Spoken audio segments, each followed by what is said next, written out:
Estamos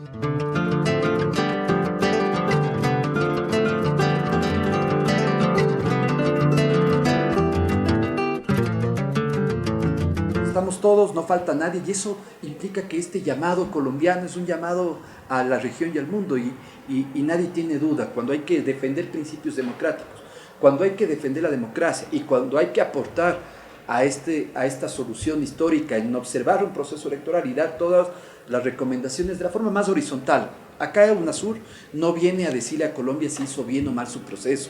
Acá UNASUR no viene a fiscalizar a Colombia si estaría bien llevado el proceso, no. Viene al amparo del derecho internacional, en el respeto a la soberanía, a la no injerencia, a la no intervención, pero sobre todo a una mirada propositiva de dejar esas recomendaciones que permitan fortalecer el sistema político electoral colombiano de aquí a futuro. Y señalo nuevamente también la posibilidad de ver las buenas prácticas que tiene Colombia, y para nosotros inclusive no estaremos solo en la capital, en Bogotá, tenemos planificado estar en los diferentes departamentos, casi 40 autoridades, nos hemos reunido ya con personas o representantes políticos que están a favor del sí, a favor del no.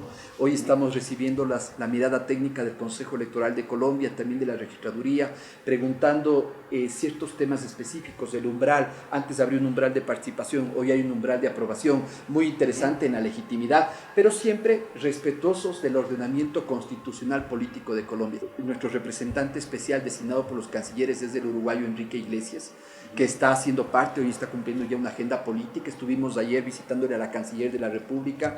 Por ejemplo, el día de ayer hubo reuniones con el senador Horacio Serpa, que está a favor del sí en el referéndum, también con el senador y el expresidente Álvaro Uribe, que está a favor del no en el referéndum, y escuchando las visiones, escuchando las posturas, respetando absolutamente todas, porque creo que lo más importante en democracia es la libertad de pronunciamiento y de expresión, más allá de los motivos. Yo creo que a todos les une ese motivo, decía hace un momento, que es escribir una página o dar un salto en este conflicto colombiano.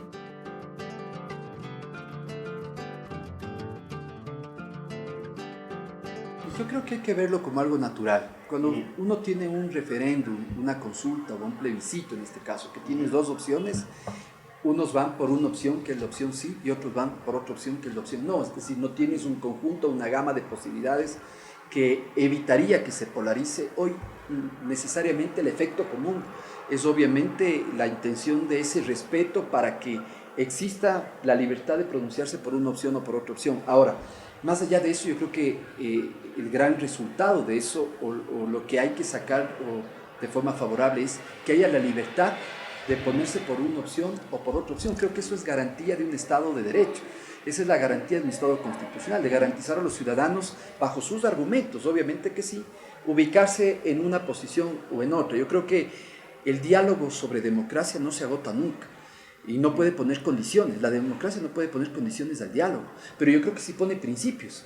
Es la verdad y el respeto. Y por eso hay que evitar que en una campaña de esta naturaleza pues se genere procesos de desinformación hacia la ciudadanía. Y por eso hablábamos con el Consejo Nacional Electoral para que establezca a través de sus competencias justamente la posibilidad de dictar cualquier tipo de medida cautelar o de control de contenidos, para que permita que los ciudadanos conozcan que su pronunciamiento a favor o en contra, en el sí o el no, como dos opciones absolutamente legítimas, o también no marcar la papeleta, que también es una opción legítima, o votar nulo, por último, si es que esa es una opción del ciudadano, que esté garantizado en su ejercicio de su derecho político. Yo creo que justamente allá va la fortaleza de un proceso como el plebiscitario del domingo próximo.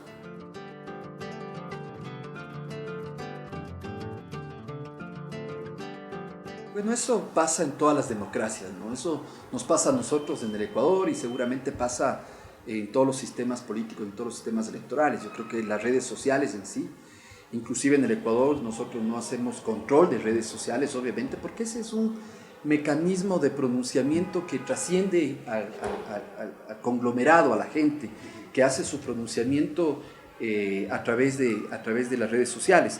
Yo creo que más allá de que ninguna legislación promueva algún tipo de control a las redes, porque creo que sería equivocado, pero creo que sí hay la posibilidad de hacer siempre un llamado a ese uso responsable de lo que significan también un medio de comunicación no tradicional como son las redes sociales. Por tanto, creo que hay que respetarlas, hay que tenerlas en cuenta, hay que valorarlas, pero que también hay que darle la justa dimensión. Ahí tenemos que promover permanentemente ese uso responsable para evitar que las redes se conviertan en lo que Michelangelo Bovero señala en su artículo, las redes sociales del paraíso de los cobardes, o lo que Miguel Carbonet también señala en su artículo, odiadores profesionales en redes sociales, pero que creo que más allá de eso, de ningún tipo de control sobre un tema así que trascienda el conglomerado humano, yo creo que es justamente ese uso responsable de eso y también de los medios de comunicación tradicional, como promocionar en igualdad y en equidad de espacios las opciones. Creo que eso también es importante, es decir, garantizar un principio fundamental del sistema electoral es la equidad. ¿Cómo garantizo equidad? Garantizo dando el mismo espacio, las mismas opciones, las mismas posibilidades a las opciones, en este caso al sí y al no, y que las expongan libremente, pero obviamente bajo un ejercicio responsable de esa fundamentación o de esa motivación, no generar especulaciones o terceros escenarios que lo que hagan es que la ciudadanía, en lugar de acudir informada a las urnas, acuda de forma desinformada. Yo creo que el reto institucional es súper fuerte, muy importante. Inclusive yo reconozco que haber organizado un referéndum en tan poco tiempo, ese es un hecho inédito, ese es un hecho histórico. Eso implica fortaleza del sistema electoral colombiano, sin duda alguna, que hoy inmediatamente la maquinaria electoral se ponga a andar cuando hay una necesidad del pueblo, cuando hay una necesidad del gobierno, una necesidad en que el pueblo se pronuncie. Creo que eso también es algo que destacar, organizar un proceso en 5 semanas o en 6 semanas, seguramente en los informes que vamos a dejar lo vamos a reconocer. Y obviamente hay que hacer una mirada del proceso electoral. No hay sistema electoral en el mundo que sea perfecto, todos son perfectibles, todos son mejorables. Tener en cuenta ahora el registro electoral, casi 35 millones de colombianos habilitados para sufragar, más de 80.000 mesas electorales, no solo aquí sino en el exterior. Garantizar todo ese derecho, la logística que implica mandar las papeletas electorales para que se ejerza el derecho al voto, inclusive garantizado, hemos hablado con el registrador, hay una experiencia positiva de entrega de resultados preliminares inmediatos a las pocas horas del referéndum. Yo creo que justamente, Luis, eso implica un mejoramiento permanente de las prácticas electorales. Lo que funciona bien en un país no siempre es que funciona bien en otro país, porque el sistema electoral es el reflejo de la sociedad.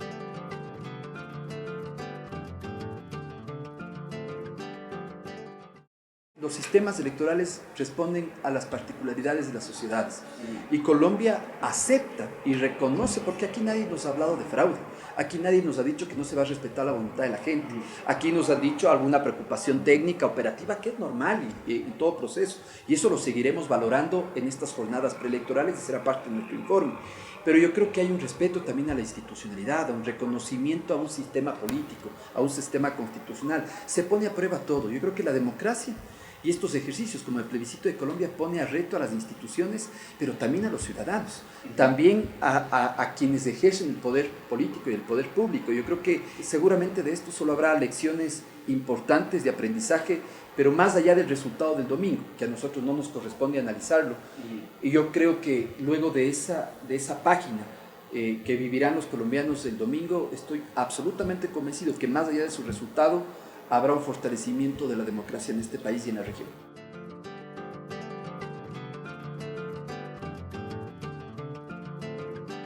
Bueno, es lo que conocemos de las propias declaraciones o del propio análisis que ha hecho Colombia, ¿no? Es decir, con todo lo que implican la serie de acuerdos que creo que hay un punto de inflexión importante que es este domingo, el pronunciamiento popular.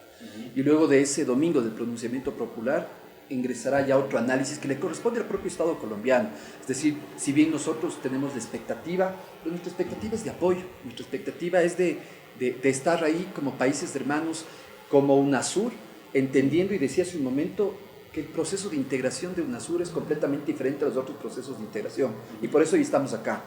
Entonces, más allá de nuestro análisis no puede ser externo, sino nuestro análisis tendrá siempre que ser cómo apoyamos, en los años que sean 5, sean 10, sean 15, sean 20, cómo apoyar para que obviamente este proceso histórico que lleva adelante Colombia, la región, juega un rol fundamental. Yo creo que la paz en Colombia no es solo por Colombia y para Colombia, es para la región, y por eso entendemos que nosotros como países hermanos, vecinos, estamos allá para apoyar su proceso, respetando su soberanía. No tenemos por qué tener ningún tipo de injerencia, respetando los principios del derecho internacional, decía hace un momento, y yo creo que respetando la soberanía propia de Colombia, que escriben su propia historia, que escriben sus propias páginas, nosotros lo que haremos desde la Unión de Naciones Suramericanas, ese es el sentir de todos, es cómo propositivamente apoyaríamos ese proceso, y estamos a la expectativa para que en los años que tenga que generarse un proceso que implica memoria y que implica pasado, como decía, pero también implica mucho futuro, mucha paz y mucha esperanza.